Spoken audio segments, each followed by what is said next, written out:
ഉണ്ട്. നമ്മൾ ചാർജ് ചെയ്തെടുത്തിട്ട് വന്നതാണ്. ഇപ്പോൾ 99% ഉണ്ട്. അതിൽ നമുക്ക് ഇനി 562 കിട്ടും എന്നാണ് പറയുന്നത്. പക്ഷേ എനിക്ക് തോന്നുന്നു 520 മുകളിൽ നമുക്ക് കിട്ടുന്നുണ്ട് ഇപ്പോൾ. അത് ഈ പറഞ്ഞ ഡിഫോൾട്ട് മോഡിലിട്ടാണ് നമ്മൾ ഓടുന്നത്. ഇതിൽ തന്നെ 4 മോഡുകളാണ് ഉള്ളത്. ഡിഫോൾട്ട്, പിന്നെ റേഞ്ച്, പിന്നെ എവറിഡേ, പിന്നെ റേസ്. ഇത്രയും മോഡുകളാണ് ഉള്ളത്. അതിൽ നമ്മൾ ഓടുന്നത് സ്പോർട്സ് മോഡ് വരുന്നത്.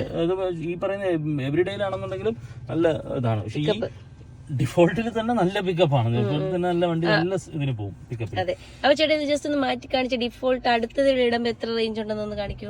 അടുത്ത് വരുമ്പോൾ 400, അതായത് നമ്മുടെ റേഞ്ചിൽ വരുമ്പോൾ 497 ഇനി നമുക്ക് ഇതിൽ നോക്കുമ്പോഴത്തേക്ക് എവറിഡേയിൽ നോക്കുമ്പോൾ 476 പിന്നെ റേസ് ഇട്ട് കഴിയുമ്പോഴത്തേക്ക് 461 ഇത് ഈ റേസ് എന്ന് പറഞ്ഞാൽ നമുക്ക് കേരളത്തിലെ റോഡിൽ പാടാണ് ഓടിക്കാനെന്ന് പറയുന്നത്. അപ്പൊ എല്ലാരും ഈ പറയുന്ന കൂടുതലും ഡിഫോൾട്ട് തന്നെയായിരിക്കും യൂസ് ചെയ്യുന്നത്.